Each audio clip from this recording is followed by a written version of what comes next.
Hello everyone, my name is MT Anamul Haq Shubho. I am an English test trainer and study abroad advisor in PEC Education.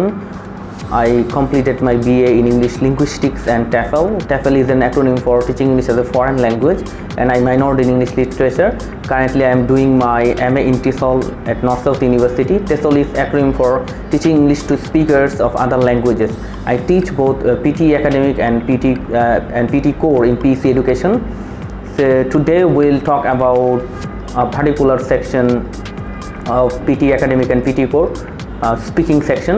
আজকে speaking সেকশনের মধ্যে আমাদের mainly হচ্ছে 5টা task আছে। এই 5টা টাস্কের মধ্যে কোন টাস্ক সবচেয়ে বেশি মার্ক ক্যারি করছে সেটা নিয়ে কথা বলবো, আর ওই টাস্কগুলোর মধ্যে কেন স্টুডেন্টরা অ্যাকচুয়ালি মার্ক তেমন একটা পাচ্ছে না সেই ব্যাপারগুলো নিয়ে ডিসকাস করব। তো আমাদের পিটি স্পিকিংয়ে 5টা টাস্ক আছে। প্রথমটা হচ্ছে রিড অ্যালাউড, নাম্বার 1। এই রিড অ্যালাউড হচ্ছে এক্সামে 6টা থেকে 7টা থাকবে। এটা প্রতিটা রিড অ্যালাউডে 15 মার্কস করে ক্যারি করে। এই মার্ক ডিস্ট্রিবিউশনটা হয় কন্টেন্টে 5 মার্ক, তারপরে ফ্লুয়েন্সিতে 5 মার্ক অ্যান্ড প্রোনাউন্সিয়েশনে 5 মার্ক। তো এটা একটা অনেক বড় টাস্ক, এটা অনেক বেশি মার্ক ক্যারি করে রিড অ্যালাউড। তো এখানে একটু এফোর্ট দিলেই আমার মনে হয় যে ভালো একটা মার্ক ক্যারি করা পসিবল। আর সেকেন্ড যে টাস্ক আছে সেটা হচ্ছে রিপিট সেন্টেন্স। এই রিপিট সেন্টেন্স মেইন এক্সামে 10টা থেকে 12টার মতো থাকতে পারে। প্রতিটা রিপিট সেন্টেন্স 13 মার্কস করে ক্যারি করে। এটার মধ্যেও 3টা ওয়েতে মার্কস ডিস্ট্রিবিউট হয়। একটা হচ্ছে কন্টেন্ট, এখানে 3 মার্কস, তারপরে হচ্ছে ফ্লুয়েন্সি 5 মার্কস ক্যারি করে, আর প্রোনাউন্সিয়েশন এখানে 5 মার্কস ক্যারি করে। আর তৃতীয় যে টাস্ক সেটা হচ্ছে ডেসক্রাইব ইমেজ। একটা ইমেজ থাকবে, সেটাকে আমাদের ডেসক্রাইব করতে হবে। এটা it can be a pie chart, line graph, bar chart, bar diagram, flow chart, just a map অথবা একটা পিকচার, যে কোনো কিছু থাকতে পারে এখানে। তো এটা আমাদের ডেসক্রাইব করতে হবে। প্রতিটা ডেসক্রাইব ইমেজ 15 মার্কস করে ক্যারি করে। এখানে হচ্ছে এক্সামে আমাদের 3টা থেকে 4টা আসে ডেসক্রাইব ইমেজ, 3টাই থাকে ম্যাক্সিমাম। আর 4 নম্বর যে টাস্ক সেটা হচ্ছে রিটেল লেকচার। একটা লেকচার শুনবো, তারপর সেটাকে রিটেল করতে হবে। এটাও 15 মার্কস ক্যারি করে। এই রিটেল লেকচার এক্সামে 1টা বা 2টা থাকে। এটাতে হচ্ছে 15 মার্কস। এটা মার্কস ডিস্ট্রিবিউশন এটাও সেম, কন্টেন্টে 5 মার্ক, তারপর ফ্লুয়েন্সিতে হচ্ছে ওরাল ফ্লুয়েন্সিতে 5 মার্ক, আর প্রোনাউন্সিয়েশনে 5 মার্ক। আর ফাইনাল যে টাস্ক 5 নাম্বার সেটা হচ্ছে অ্যান্সার শর্ট কোশ্চেন। 5টা বা 6টার মতো আমাদের শর্ট কোশ্চেন করবে, সেটা শুনে আমাদেরকে 1 সিঙ্গেল ওয়ার্ডে অ্যান্সার করতে হবে। এই হচ্ছে 5টা টাস্ক। তো এই 5টার মধ্যে অ্যামং দিস 5 রিড অ্যালাউডটা হচ্ছে 15 করে দেখা যায়, 6টা 7টা অনেক মার্ক ক্যারি করছে। আর রিপিট সেন্টেন্স হচ্ছে 10টা থেকে 12টার মতো আসবে, ওইটাতে 13 মার্ক করে। তো রিড অ্যালাউডের ক্ষেত্রে একটা প্রবলেম হচ্ছে যে প্রোনাউন্সিয়েশন ফল করছে অনেক সময়, তারপরে দেখা যায় ওরাল ফ্লুয়েন্সি ঠিক থাকছে না, কথা বলার সময় হেসিটেশন এই জিনিসটা মনে হচ্ছে, তারপর স্ট্যাকাটো স্পিচ ব্রোকেনভাবে বলা হচ্ছে, মানে যে ফ্লোটা যেখানে থামা উচিত অ্যাপ্রোপ্রিয়েটলি সেখানে থামা হচ্ছে না। প্রতিটা সেন্টেন্সের মধ্যে এই জিনিসগুলো খেয়াল করলে ভালো মার্ক অ্যাচিভ করা পসিবল। সেন্টেন্সের মধ্যে দেখা যায় ক্লজ মার্কার থাকে, ফুল স্টপ, সেখানে 1 সেকেন্ড টাইম নেওয়া যায়। ক্লজ মার্কার থাকে, কমা, কনজাংশনস, এইসব জায়গায় 1/2 সেকেন্ড টাইম নেওয়া যায়। তো দেখা যায় যেখানে থামতে হবে সেখানে না থেমে অন্য জায়গায় থামছি।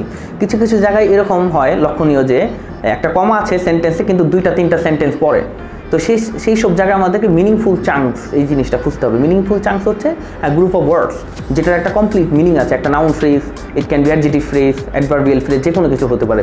ওই মিনিংফুল চাঙ্কসে যে যদি আমরা থামি, ওই থামাটা যখন আমি থামবো আমার একটা পারফেক্ট মিনিং দাঁড়াবে, ওই জায়গাটা থামা যায়। তো হঠাৎ করে একটা বার বললাম, থেমে গেলাম, আবার নাউন বলেই অ্যাডজেক্টিভ আশেপাশে সেটা না বলে থেমে গেলাম, তো এগুলা মার্ক অনেক বেশি ডিডিউস, মার্কটা কমে যায় এই জায়গাগুলোতে।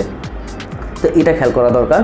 আর আমাদের যেহেতু রিড অ্যালাউডের মানে রিডিং পড়ার একটা অভ্যাস থাকে না, তো এই জিনিসগুলো মেনটেন করা যায়। আরও অনেক কিছু আছে প্রোনাউন্সিয়েশনে, যেমন IPA chart, international phonetic alphabet, তারপর আরও কিছু ব্যাপার আছে যেগুলো আসলে একটু ফোকাস করলেই এই রিড অ্যালাউডে কিন্তু ভালো করা সম্ভব, আর স্ট্র্যাটেজি প্রপারলি যদি জানা যায়।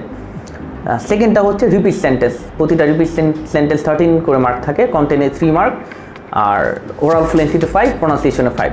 কন্টেন্ট বলতে হচ্ছে ধরেন যে রিপিট সেন্টেন্স, একটা সেন্টেন্স আমরা শুনবো, সেই সেন্টেন্সটার মধ্যে 10 ওয়ার্ডস ফর এক্সাম্পল আছে, 10 ওয়ার্ডসটাই হচ্ছে কন্টেন্ট। এই 10 ওয়ার্ডসের মধ্যে কয়টা ওয়ার্ড ফোকাস করতে পারছি, এটা হচ্ছে কন্টেন্টে কাউন্ট হয়। ধরেন আপনি 10 ওয়ার্ডসের মধ্যে 5টা ওয়ার্ড বলতে পারলেন, আপনি 50% কন্টেন্ট কভার করেছেন, আপনি কন্টেন্টে 3-এর মধ্যে 2 পাবেন। আর যদি আপনি 50%-এর নিচে 10টা ওয়ার্ডের মধ্যে যদি 5টার নিচে বলেন, তখন আপনি 1 পাবেন এই কন্টেন্টে। তো এটা রিড অ্যালাউডের ক্ষেত্রেও সেম, যে একটা টেক্সট দেওয়া থাকবে প্যাসেজ, সেখানে আমার ডেফিনেটলি ওই প্যাসেজ ফোকাস করে ওইটাই পড়তে হবে। ওইটা পড়ার সময় দেখা যায় কিছু ওয়ার্ড আমরা মিসপ্রোনাউন্স করছি, তো সেখানে ভাত হয়ে যাচ্ছে, কিছু হচ্ছে আবার দেখা যায় রিপিট করে যাচ্ছি, ওই জায়গাটার মধ্যে কন্টেন্টে মার্ক কমে যায়। এটা একটু খেয়াল রাখতে হবে।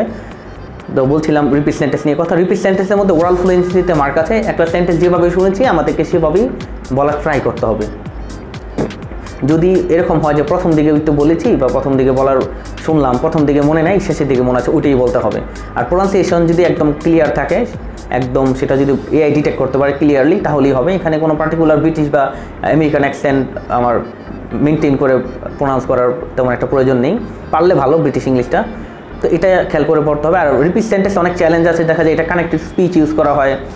তারপরে এখানে যখন বলে 2-3টা ওয়ার্ড একসাথে অ্যাডজাস্ট করা হয়, এসিমিলেশন, একটা হচ্ছে এসিমিলেশন আর একটা হচ্ছে বলা যায় যে ইলিপসিস। দেখা যায় 2-3টা ওয়ার্ড অ্যাড করার ফল সাউন্ড শর্ট হয়ে গেছে।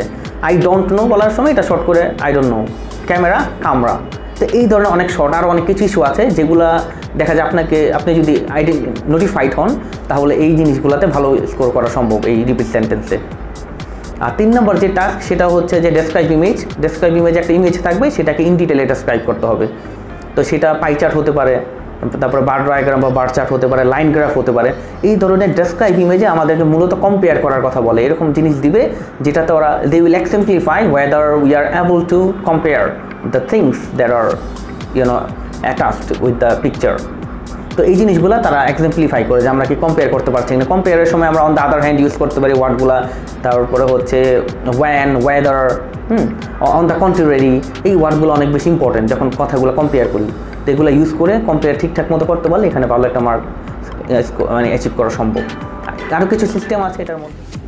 তো ডেসক্রাইব ইমেজের এরকম আরও কিছু স্ট্র্যাটেজি অ্যান্ড টেকনিক্স আছে যেগুলো অ্যাকচুয়ালি পারফেক্টলি মেনটেন করতে পারলে এখানে ভালো একটা স্কোর অ্যাটেইন করা পসিবল।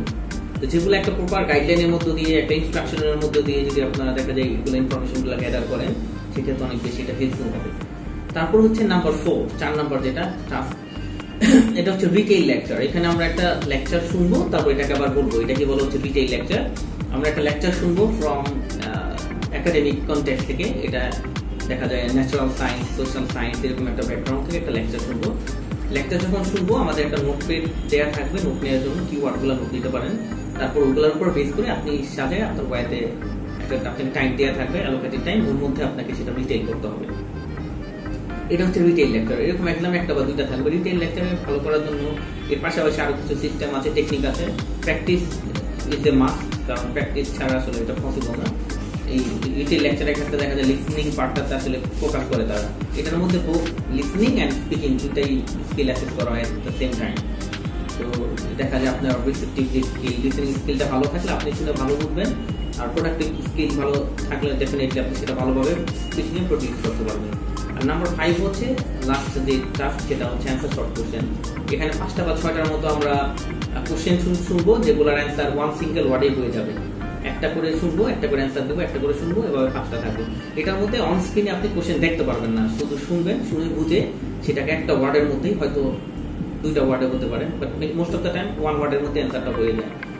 তো এই জিনিসটা, এটা হচ্ছে ফাইনাল টাস্ক। এটা হচ্ছে 5টা থেকে 6টা আপনাদের ফেস করতে হবে। এটা ভালোই ক্রিটিক্যাল, এটা যদিও কম বাট এটা বেশি ডিফিকাল্ট। এটা 5 আউট অফ 5 খুব কম স্টুডেন্টদের একটি হয়। তো এই 5টার মধ্যে সবচেয়ে বেশি মার্ক অ্যাকচুয়ালি ক্যারি করছে read aloud and repeat sentence. কারণ রিড অ্যালাউড হচ্ছে 15 মার্ক করে আপনি 6টা থেকে 7টার মতো পাবেন এক্সামে। আর রিপিট সেন্টেন্স হচ্ছে 10টা থেকে 12টার মতো আসবে। রিপিট সেন্টেন্স হচ্ছে প্রতিটাতে আপনার 13 মার্কস করে। তো এটার মার্কিং ক্রাইটেরিয়া হচ্ছে সেম, মার্ক ডিস্ট্রিবিউশন, কন্টেন্টে মার্কস থাকে, তারপর হচ্ছে ওরাল ফ্লুয়েন্সি আর হচ্ছে প্রনাউন্সিয়েশনে। স্টুডেন্টরা হচ্ছে সবচেয়ে বেশি প্রবলেম ফেস করে রিপিট সেন্টেন্সে। এটাতে অনেক বেশি ফোকাস করা জরুরি আমার মনে হয়, কারণ একটা সেন্টেন্স যখন তারা শোনার পর আসলে কি বলবো সেটা হয়তো বুঝে আবার রিপিট করতে পারছে না। অনেক সময় বুঝতেছে বা সেন্টেন্সটা লং হয়ে যাচ্ছে, এই জন্য বলতেছে, আবার যখন বলতেছে তখন কিছু ওয়ার্ড মিস আউট হয়ে যাচ্ছে। তো এই সিচুয়েশনগুলো কিভাবে অ্যাভয়েড করতে পারি, এই জায়গাগুলোতে কিভাবে আমরা ইমপ্রুভ করতে পারি, এটাতে অ্যাকচুয়ালি কিন্তু গাইডলাইন নিয়ে কাজ করলে আমার মনে হয় ডেফিনেটলি ইমপ্রুভ করা পসিবল। এখানে কিছু থাকে, ইংলিশ ফোনেটিক্স এন্ড ফোনোলজি কিছু টার্ম আছে, যেমন আপনার কানেক্টেড স্পিচ। 1, 2, 3টা ওয়ার্ড অনেক সময় কি ওরা নেটিভরা যখন কথা বলে, নেটিভ স্পিকাররা তারা কিন্তু এটা সিম্পলিফাই করে, সিম্পলিফিকেশন বলা হয়, এসিমিলেশন, যে 2, 3টা ওয়ার্ডকে তারা একসাথে বলতেছে, অ্যাড করতেছে। I want to attend the program, I want to join। I want to join না বলে I want to join, এইভাবে 1 to কে 1 বলতেছে। হ্যাঁ, তারপর আই ডোন্ট নো এটা শর্ট করে তারা এটাই লিপসিক করে অনেক সময় যে পুরোই চেঞ্জ হয়ে গেছে, ওয়ার্ড শর্ট হয়ে গিয়ে দুইটা ওয়ার্ডে দাঁড়ায় গেছে যে আই ডোন্ট নো, আমরা নর্মাল বলি আই ডোন্ট নো। তো আই ডোন্ট নো হঠাৎ করে যখন আসে, বাকি আমরা ওয়ার্ডটাকে যখন বলতেছে আমরা, তো এই ধরনের যখন হঠাৎ করে শুনি সেন্টেন্স, তখন অনেক সময় আমরা মানে জানা জিনিসও দেখা যায় যে আমরা বুঝতে পারতেছি না। তো এটা কানেক্টিভ স্পিচ, তারপর আইপিএ, ইন্টারন্যাশনাল ফোনেটিক অ্যালফাবেট, এইসব জিনিসগুলোতে যদি ফোকাস দেওয়া হয় আর একটু বুঝে শুনে, যে অ্যাকচুয়ালি যে টেকনিকগুলো আছে সিস্টেম ওই অনুযায়ী প্র্যাকটিস করলে এই জায়গাটাতে কিন্তু ভালো করা সম্ভব।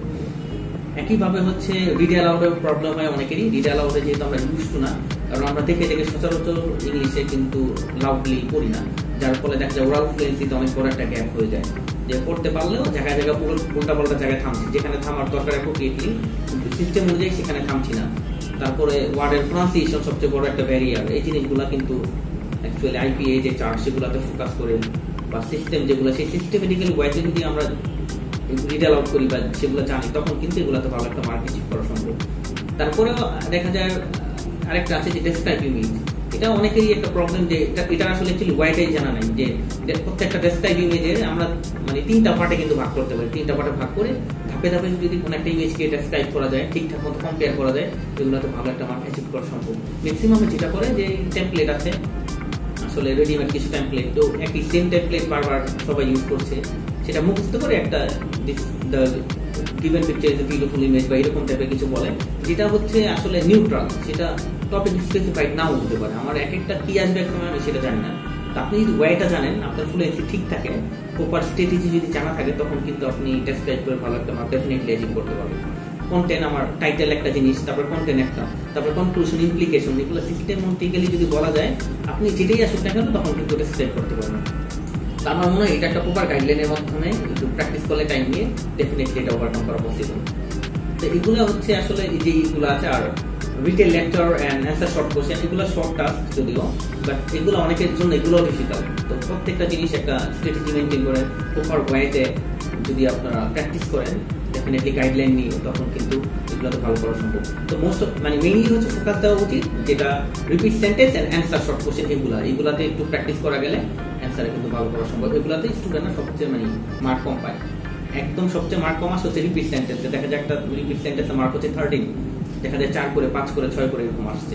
বাকিগুলোতে কিন্তু অ্যাভারেজ বা অ্যাবভ অ্যাভারেজ এরকম মার্ক আসলেও এগুলাতে কম আসে। তো এই জিনিসগুলোতে ফোকাস করা বেশি জরুরি। তো এটাই ছিল আজকের কনভারসেশন, এটাই বলা ছিল। তো thanks very much for listening to me. আমাদের এই রিলেটেড যদি কোনো হেল্প লাগে, আমাদের ওয়েব পেজ আছে যে PECPT, আরেকটা হচ্ছে PECeducation.com, এখানে সাপোর্ট পাবেন। আর ডিসপ্লেতে হচ্ছে আমাদের কন্ট্যাক্ট নাম্বার দেওয়া থাকবে, ওয়েব পেজের অ্যাড্রেস দেওয়া থাকবে।